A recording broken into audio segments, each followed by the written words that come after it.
now we move into the Christian era.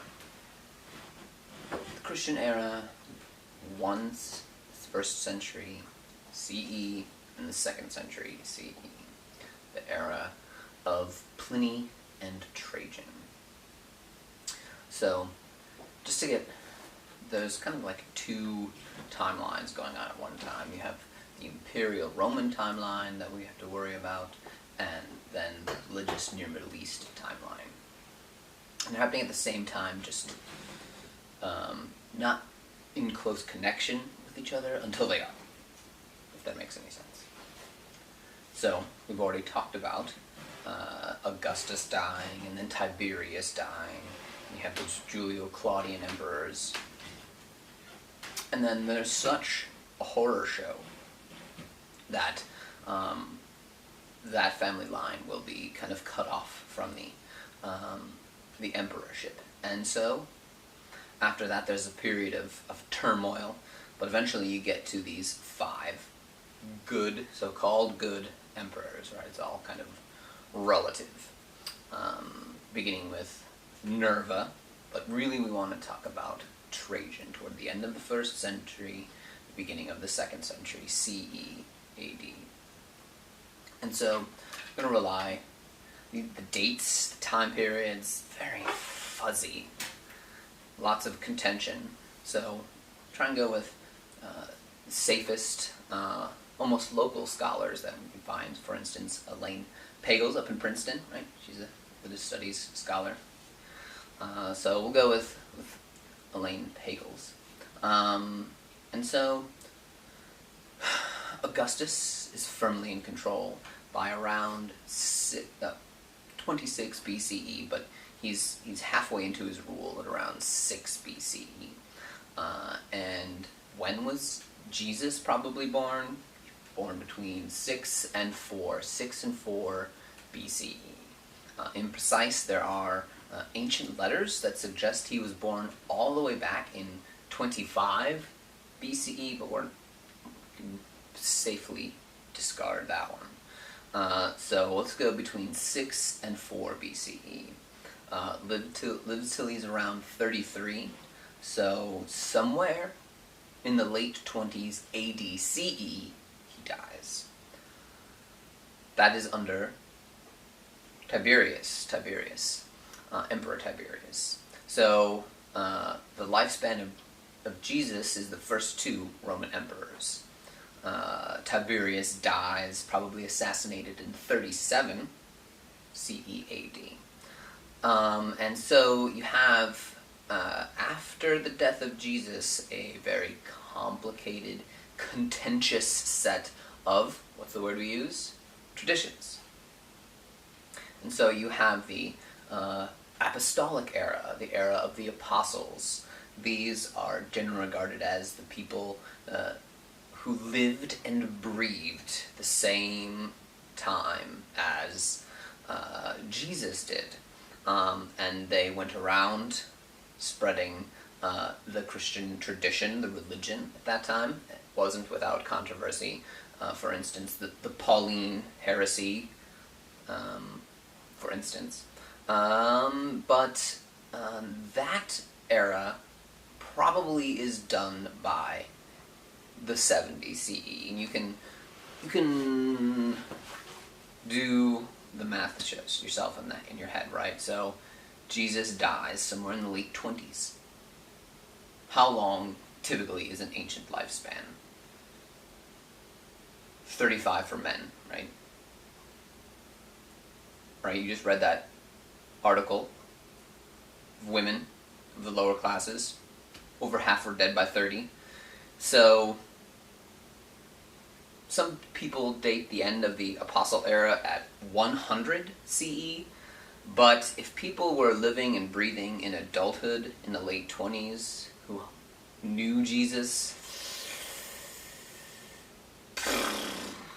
it's more likely that the era of the Apostles is done by the 70s CE. So those apostles, they, according to traditions had no access really to like a divine inspiration. They weren't prophets. They weren't prophets. This is where things get very dangerous in terms of what, who, where, when prophecy happens. So, different traditions ended differently.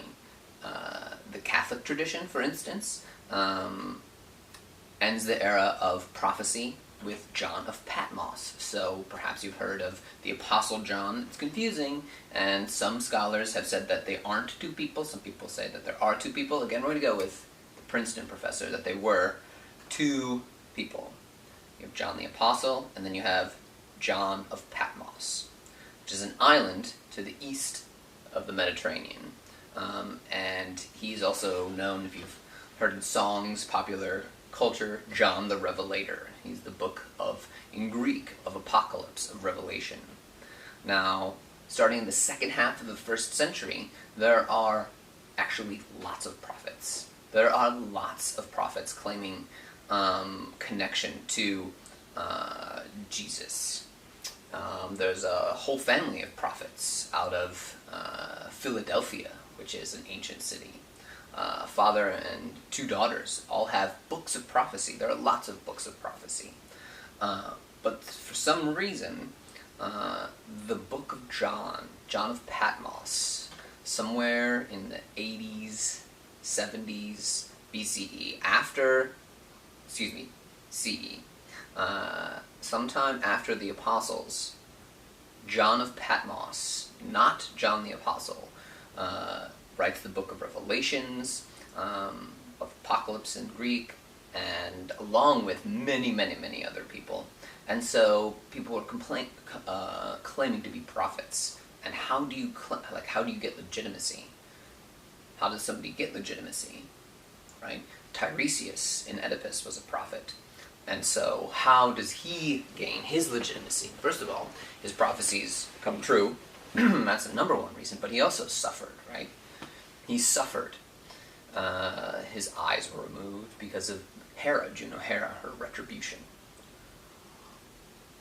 So usually prophets and their legitimacy are connected to some sort of real physical suffering. And so the model of Jesus going to the desert becomes a model for becoming a prophet. And so people would enter into deserts and confine themselves there, and they would receive revelations, they would receive information from the divine. And they would come back to cities, and they would have their own followers, their own squads. And it became somewhat contentious, right? My prophet is legitimate. No, my prophet is legitimate. No. Well, prophecy, and the nature of it is that it's not like a mathematical proof or some sort of observed scientific star phenomenon. The movement of the heavens is something you can measure and record and talk about analytically, right? So it's all about revelation. And those arguments sometimes, like, my prophet's legitimate. No. Well, how are we going to set with the stabby end of an implement? So that kind of religious upheaval is happening in the Near Middle East. Specifically in the city that we're going to come to of Antioch. Antioch in modern-day Syria. And so the term Christian, when does it come about? Elaine Pagels attributes it to a guy from Antioch, a Syrian named Ignatius of Antioch, canonized in the Catholic Church. And so Ignatius is going to be living, breathing. His dates are contentious. So he's probably doing his work. He becomes a bishop of Antioch in the 90s. This is well after probably all the apostles are gone. And so you have a famous historical episode where in 64 there's a great fire in Rome, ton of stuff burns down, and Nero, it's known to history as Nero blames the Christians, or Nero burns the Christians. You can Google it and all kinds of information will come up. You'll have images, Renaissance paintings. It's one of the more misleading historical labels that Nero blames or burns the Christians. Because at that point in the 60s, right, this is still in the apostolic era, the era of the apostles. The term Christian isn't anywhere at all. And the followers of Jesus are in no way distinct in, say, a classical Roman mind from the Jewish community. So really, a historical episode of Nero burning the Christians, that's really an early act of really horrific anti-Semitism. Because Ignatius of Antioch hasn't come around yet, right? He's probably born by that time. But we get to the 90s and the 100s, again, CE, and he is the Bishop of Antioch, and he's going to come under the notice of a Roman governor, and he's going to be prosecuted, and he is going to insist on being martyred. Now, this is an important divergent theme from classical religion. We've talked about classical, ancient religious values expressed in their stories, but you can see that nowhere have we talked about in our ancient religions martyrdom, witnessing for a faith, redemption, any kind of notion of eternal punishment or eternal reward. Those are important distinctions, breaks from the classical traditions. And so, a Roman mind, a governor, is very practical. He was going to fulfill the will of the emperor, and it's variable during the Roman Empire. You can expect that, and we've talked about this with Boudica, if you have a responsible, committed leader, for instance, emperor, you can expect that maybe to trickle down throughout the empire. But if you have a more depraved, unhinged, somebody who's willing to abuse his power, then you're going to have that trickle down throughout the empire. With Nero, for instance, and then you had that governor in England who abused his rights, right? In Boudica, led the rebellion. So, if we're talking about the age of Trajan, and we are, the empire, the emperor, is interested in a few things. 1, collecting taxes. 2, peace, order. No disruption, because you know what disruption interrupts? Taxes. 3, you have to get your levies. You have to get your levies from communities in the empire to supply wings, namely cavalry, to serve in the military, to protect the frontier. Empire is interested in getting those 3 things. And they're going to use that imperial cult that we talked about to get it and ensure those 3 things. There are a few things, if you were, for instance, a religious community, that you were not allowed to do, typically. Romans weren't. They didn't practice religious tolerance as a value in itself. Their tolerance came, and they were rather tolerant, comparatively, because of practical reasons. Because, again, the Mediterranean, hugely diverse,